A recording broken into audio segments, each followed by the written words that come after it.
जैसे कि आपने हमारे पिछले लेक्चर में देखा था, हमारा भारतीय इतिहास के संवत कौन है और उनके प्रवर्तक कौन है। आज हम देखेंगे कि हम जिस देश में रहते हैं उस देश का नाम क्या है और वो नाम हमें कहाँ से मिलता है। तो बिना किसी देरी के चलिए आज का सेकंड लेक्चर स्टार्ट करते हैं। उत्तर में हिमालय से लेकर दक्षिण में हिंद महासागर तक फैला उपमहाद्वीप को क्या बोलते हैं? भारतवर्ष। ये नाम कहां से मिला हमें, इसके बारे में अभी हम थोड़ी देर में बात करेंगे। भारतवर्ष। अब भारतवर्ष कहां पर है? अगर उत्तर की बात करते हैं तो हिमालय, दक्षिण में बात करते हैं तो हिंद महासागर। इस बीच के जितना भी एरिया है वो पूरे एरिया को हम लोग भारतवर्ष बोलते हैं। यहां पर आप स्क्रीन पर देख रहे होंगे, इसके बीच में है भारत। अगर इसके हम पूरब में जाते हैं तो बांग्लादेश और म्यांमार। अगर इसके पश्चिम साइड जाते हैं तो आता है पाकिस्तान और अफगानिस्तान।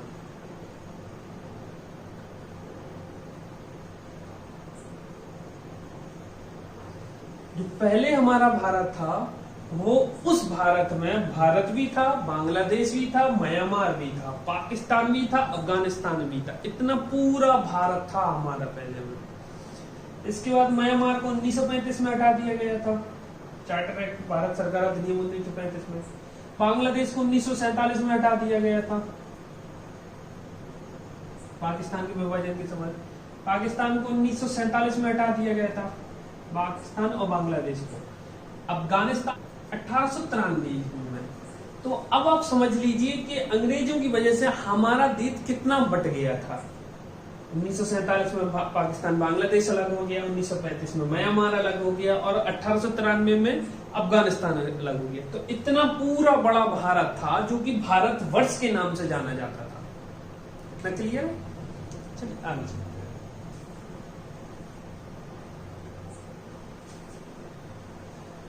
दूसरा बेसिक से क्वेश्चन आता है कि ये उपमहाद्वीप क्या होता है? द्वीप जो चारों ओर से घिरा हुआ हो, महाद्वीप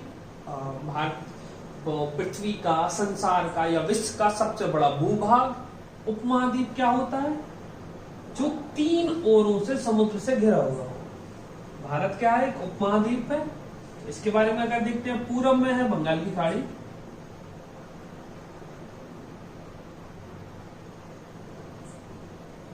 पश्चिम में है अरब सागर,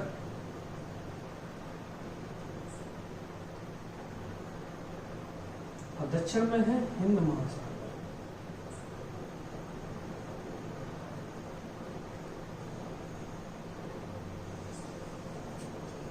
तो तीन ओरों से समुद्र से घिरा हुआ है, इसलिए जो भारत है उसे हम उपमहाद्वीप बोलते हैं।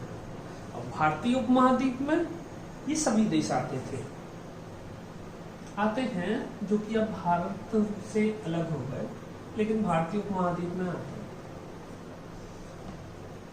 तो भारत, जो हम जिस देश में रहते हैं उस देश का नाम क्या है? तो सबसे पहले पॉइंट की बात करते हैं हम। तो पहला पॉइंट है ऋग्वेद में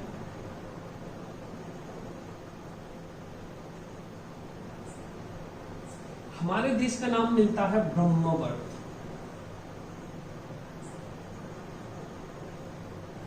वेद कितने होते हैं? 4 वेद होते हैं, यजुर्वेद, ऋग्वेद, सामवेद, यजुर्वेद, अथर्ववेद। तो जो सबसे पहला वेद है ऋग्वेद, उसमें हमारे देश का नाम मिलता है ब्रह्मवर्त। दूसरा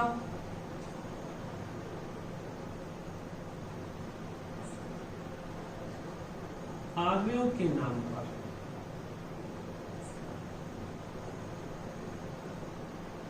हमारे देश का नाम आर्यभट्ट।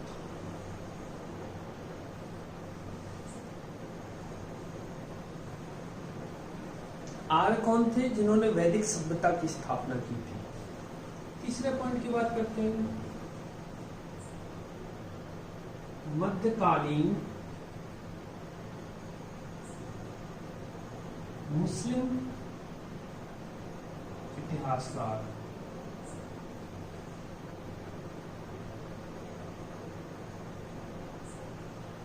मध्यकालीन मुस्लिम इतिहासकार जो आए हैं उन्होंने हमारे देश को बोला है हिंदुस्तान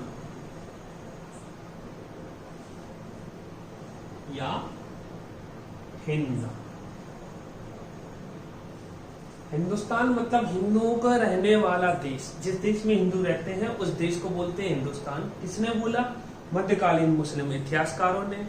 अब मध्यकालीन मुस्लिम इतिहासकारों में सबसे ज्यादा प्रमुख इतिहासकार हैं अलबरूनी, फारूकी, उतबी और मोहम्मद बिन तुगलक के शासनकाल में आए थे अफ्रीका मोरक्को से इब्न बतूता।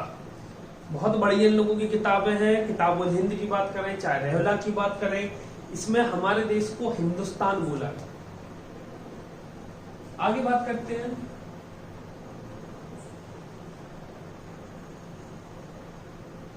यूनानियों।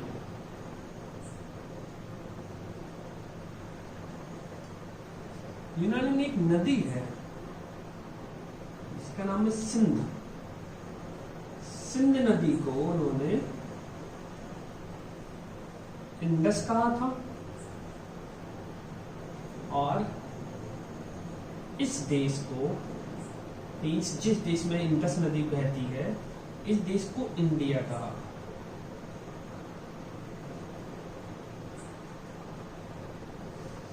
अब यूनानियों ने सिंधु नदी को क्या बोला? इंडस बोला। और जिस देश में सिंधु नदी बहती है उस देश को बोला है इंडिया। बहती है इसलिए बोला। कब की बात कर रहे हैं हम? यूनानी कब आए थे? ईसा पूर्व में विक्रम संवत की स्थापना, शक संवत की स्थापना। यूनानी 4 थे, इंडो ग्रीक, शक, पहला कुषाण। उतने समय की बात कर रहे हैं, लगभग 2000 साल पहले की बात। और भारत पाकिस्तान का विभाजन अभी 1947 ईस्वी में हुआ, लगभग 4000 साल पहले की बात कर रहे हैं। इतना क्लियर हो गया आपको? तो अब इंडिया भी पता चल गया है, हिंदुस्तान भी पता चल गया है। अब तीसरी बात करते हैं भारत। 5वां पॉइंट है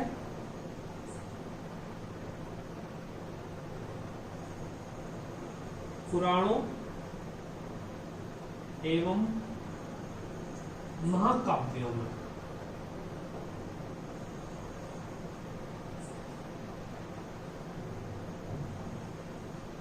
भारतवर्ष अर्थात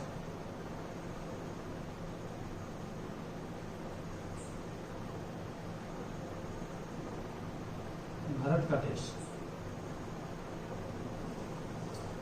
पुराणों एवं महाकाव्यों में भारत का भारतवर्ष नाम दिया गया है। भारतवर्ष क्या है?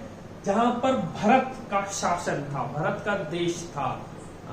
ये रामायण में किस्सा था कि राम जी जो वनवास के लिए गए थे 14 वर्ष के लिए, तो उस समय भरत ने शासन किया था।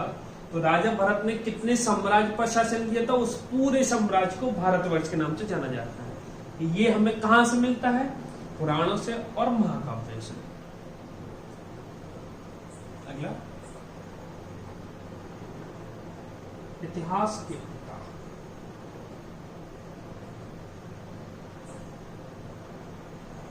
चाहे इतिहास के पिता की बात कर रहे हैं चाहे हम जनक, दोनों का मीन्स एक ही है। तो इतिहास के पिता है हेरोडोटस।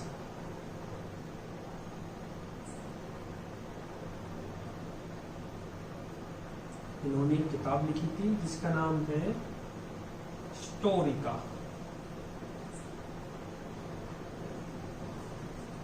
इतिहास के पिता जाने जाते हैं हेरोडोटस को। हेरोडोटस को क्यों? क्योंकि इन्होंने लगभग 600 ईसा पूर्व, ठीक है, लगभग 2600 साल पहले, 600 ईसा पूर्व में एक किताब लिखी थी हिस्टोरिका नाम की, जिसमें भारत और फारस के बीच व्यापार के संबंध के बारे में लिखा था। तो हिस्टोरिका जो किताब है ये किसने थी? हेरोडोटस ने। हेरोडोटस को क्या बोलते हैं? इतिहास के पिता या इतिहास का जनक। क्वेश्चन सीधा सा आएगा, इतिहास के पिता किसे बोलते हैं या इतिहास का जनक किसे बोलते हैं या हेरोडोटस ने की पुस्तक का नाम क्या है? नेक्स्ट, आधुनिक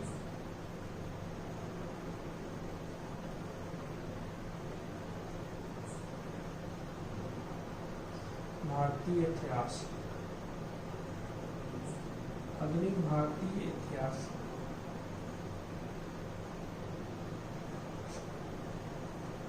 आधुनिक भारत का इतिहास एक पुस्तक है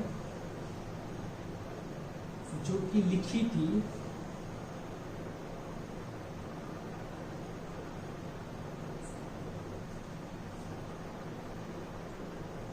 विपिन चंद्रा ने।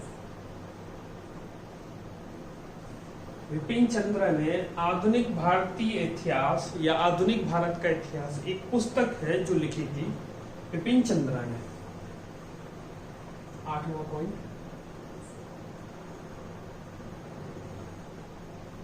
आधुनिक भारत का इतिहास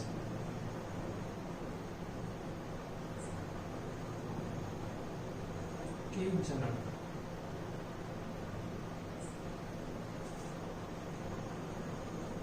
राजा राम मोहन राय। नेक्स्ट बात करते हैं आधुनिक भारत का इतिहास के जनक या आधुनिक भारतीय इतिहास के पिता किसे बोला जाता है? राजा राम मोहन राय को। तो राजा राम मोहन राय को क्यों बोला जाता है? क्योंकि इन्होंने जो पुराने रीति रिवाज है जैसे कि सती प्रथा, महिला शिक्षा और बाल विवाह और नारी को पढ़ने के लिए विधवा विवाह, इन सब को प्रोत्साहन किया था। या तो किसी पर प्रतिबंध लगाया था या तो इनको प्रोत्साहित किया था। जैसे हम बात कर सकते हैं कि नल बलि, सती प्रथा, इन सबको बंद किया था, बाल विवाह बंद किया था, महिला को पढ़ने के लिए अनुमति दी। तो इन सब का प्रयास राजा राम मोहन राय ने अपने समय में किया था, इसलिए इन्हें आधुनिक भारतीय इतिहास का जनक या आधुनिक भारतीय इतिहास के पिता कहा जाता है।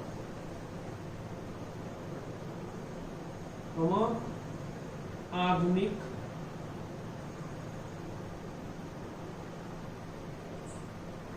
भारतीय इतिहास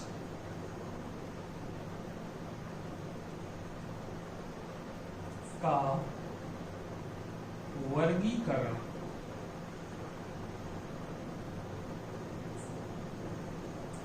अब क्वेश्चन ये आता है, आधुनिक भारतीय इतिहास का वर्गीकरण किसने किया था? महात्मा गांधी ने।